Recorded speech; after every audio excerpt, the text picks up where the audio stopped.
J'espère que vous allez bien, toujours, grâce au Seigneur. Alors aujourd'hui c'est dimanche, je vais prendre un petit moment, un petit temps pour discuter avec vous et pour vous parler de spiritualité. Enfin, je vais essayer de développer selon ma foi, selon la manière que moi je vois les choses.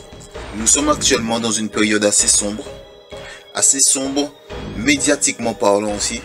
Presque tous les médias parlent d'une chose, c'est l'augmentation des victimes dues à la pandémie en Guadeloupe. Il faut se poser une question. Dans quel monde que l'on vit? Nous vivons dans un monde qui abrite le bien et le mal. Il y a le jour, il y a la nuit, il y a la vie, il y a la mort. Nous sommes dans une période où le mal est très visible. Mais il est important de ne pas laisser la peur dominer nos pensées. Le mal fait partie de cette vie. Quand la nuit arrive, on doit s'adapter. On doit s'adapter pour vivre à travers elle. Dans la période où l'on est maintenant, on doit s'adapter aussi. On doit continuer à vivre sans laisser la peur envahir notre esprit. Quand les grêlons tombent, on se met à l'abri ou on se protège. C'est la même chose qu'on doit faire. On doit se protéger, on doit prendre des précautions. On ne doit jamais sous-estimer un ennemi.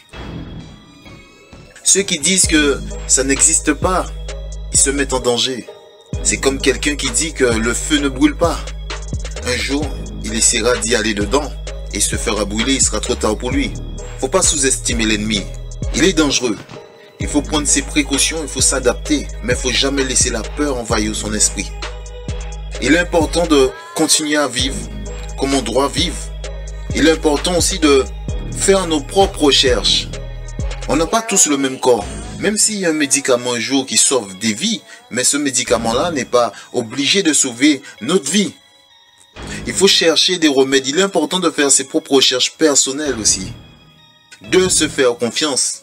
Dieu nous a tous donné une intelligence, on doit la mettre en pratique.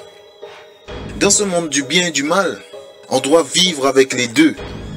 Actuellement, les médias, ils font un travail pour peut-être communiquer avec le peuple, mais aussi pour mettre la peur à l'intérieur des gens. Parce que des gens qui meurent par exemple à l'hôpital, il y en a toujours eu.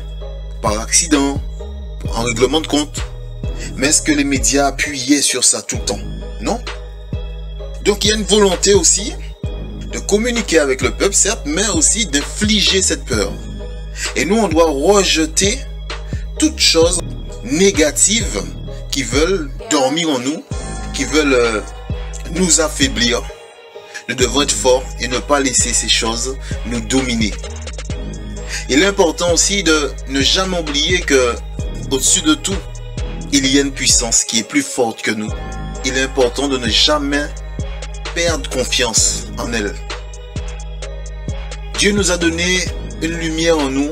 Nous devons toujours l'entretenir, toujours la laisser allumer. Parce que vous savez, dans ce monde, nous sommes aveugles sans cette lumière. Quand la nuit arrive, on voit clairement parce qu'il y a la lumière. Mais aussitôt qu'elle est éteinte, on perd la vue. Nous devons toujours rester éveillés mentalement. Ne jamais laisser la lumière s'éteindre. Donc, je vous invite en ce dimanche de vous diriger vers le Seigneur, vers la foi, de ne pas perdre la foi. Il y a certes des victimes, mais la vie continue. La vie est là, la vie continue, elle doit continuer avec force et courage. Au nom du Seigneur, je vous souhaite de passer un très bon dimanche dans la paix, dans l'harmonie et dans l'amour. MG.